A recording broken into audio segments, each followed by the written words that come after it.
people have joined a data union and or 4 people, perfect. And only 1 person has played to earn. Okay, cool.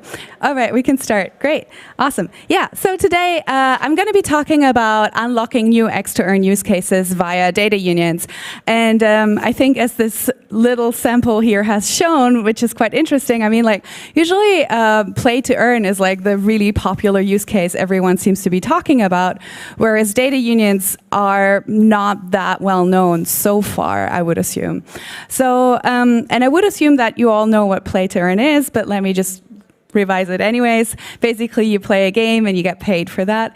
Whereas with data unions, let's have a look at the definition. So basically, joining a data union means that you crowdsource your data together with other users. And like that, you can then also crowd-sell your data. So instead of Google and Facebook selling your data, you have control over your own data. And therefore, you can get crypto in return for your data. And I think the reason why we need better control over our data is because really Web 2 is completely broken. And whether that is like companies like Google and Facebook, which continuously run into privacy scandals and which continuously have to pay big fines over running into these scandals, which actually still doesn't really help the users because we don't see that money. When Facebook now, they have to pay $90 million for a fine, but that doesn't mean anything for the users actually, right? And then also recently there was news that Coinbase has been selling user data to ICE, the US Immigrations and Customs Enforcement Agency, which I think is also kind of fucked up that they're doing this also without the consent of their users. And I think Web3 has a different spin to that. So what I'm not saying is that we should now all crowdsource our data from like Dexys and sell that to ICE as well, but there's definitely an opportunity here how we can crowdsource our data and create more of a win-win-win data economy instead of the approach that we have in Web 2 where the winner takes it all. So in that model, in the Web3 model, we can incentivize participation through token economics, through creating game theoretical approaches that make it a lot more interesting for people to actually crowdsource their data.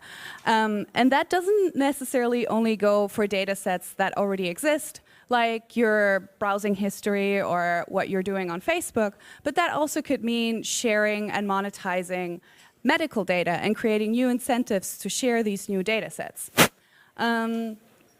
So the question I always get then is, well, that sounds all great, but what's the value of my data? Which basically translates to how much money do I make if I sell my data? Because at the end of the day, this is all about incentives, and if you don't get enough money, then probably none of us would be bothered to join a data union. And I think the ideas of like how much money you can actually make with your data, they really divert. So Benedict Evans, who's a former A16Z partner and now basically just influencer, I guess, he put out this tweet recently where he's saying that per user, Facebook is making 99 cents per quarter. So that would mean that within 1 year, if they would give you all that money they're making on you, you would only make $4, which is really not a lot of money at all. But then, you know, that could be disputed as well. And maybe if you think about, well, you sell your Facebook data, you sell your Google data, you sell your Netflix data, you sell your Amazon data, maybe then it might amount to a more attractive amount. Then on the other hand side, we have former presidential candidate Andrew Yang, who is also the initiator of the Data Dividend initiative.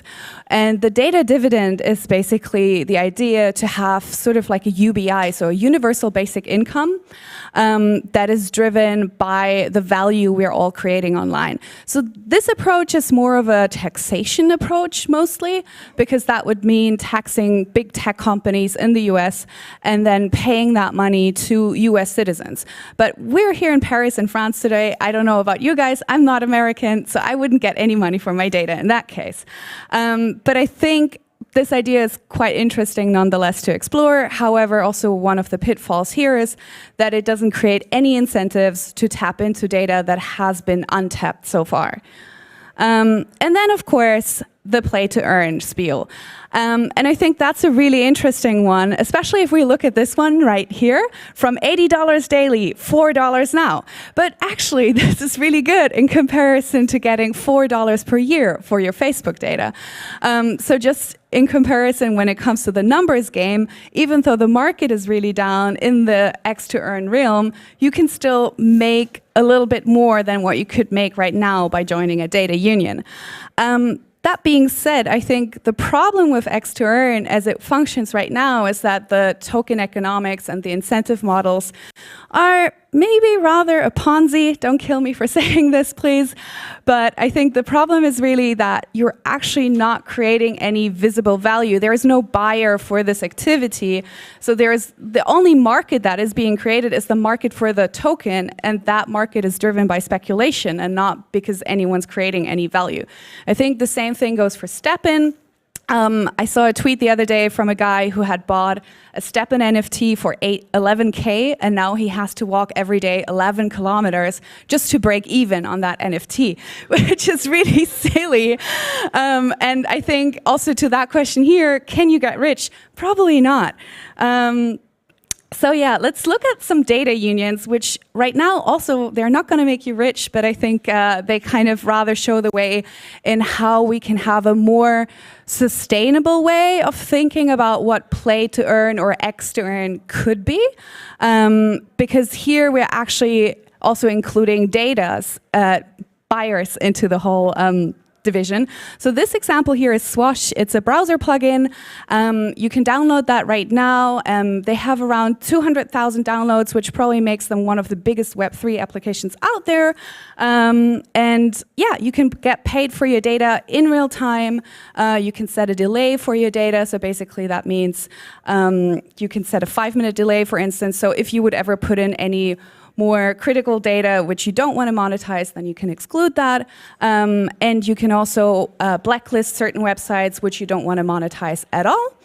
And yeah, basically it looks a little bit like MetaMask when you download that, and then you also have a wallet inside there, and you get tokens for your data. And Swash actually recently made the first sale of a data set. And so that means that there is actually a real market here with real interest and real value and real buyers, and not just like a token that is being like speculated up and down. Another cool example, which I really like, is Demo, and that is basically a drive to earn play. And that one is kind of like a fitness tracker for your car, and you can monetize the data for that. So there are two different models they offer. One is a hardware device that you plug into your car, and the other one is just an app. I cannot drive, so I haven't tried it. But apparently it's super straightforward to just install the app and then connect that with your Tesla or EV if you have. And then it gathers metrics such as battery life or sensory data from your car. And yeah, with Demo, you can make right now up to $10 a month. So I think this gets more into the territory where it actually becomes interesting in terms of the value that we are creating with this. Yeah. And I think here are a couple of other use cases I put down. Maybe there are some builders in the room who got inspired by this talk now and who are interested in exploring this more and like what could be actually done with the framework. So we have, for example, shop to earn, sweat to earn, drive to earn, monitor to earn, degen to earn, or browse to earn. I think the degen to earn use case could be pretty cool. So basically, you could think about like also a browser app, a browser plugin that you install that you then activate every time you're using a DEX, for instance, or you're doing like any yield farming or stuff like that. And then you could start monetizing that data on your own behalf, and also, you know, probably that data wouldn't be sold to ICE because you would have a say in like where that data actually goes. Yeah, and to these other use cases, I mean, the sweat to earn goes a lot into the Stepin direction, but I think there is a lot of potential here also for different kind of healthcare apps that could be connected with data unions and that could enable people to monetize and share a lot of these data points. Yeah, so how to build a data union.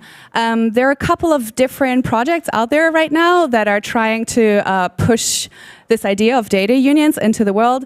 I'm the co-founder of the Data Union DAO, which is a spin-off from Streamer, so we're heavily relying on the Streamer stack, and we're also building on Ethereum, Polygon, and Gnosis.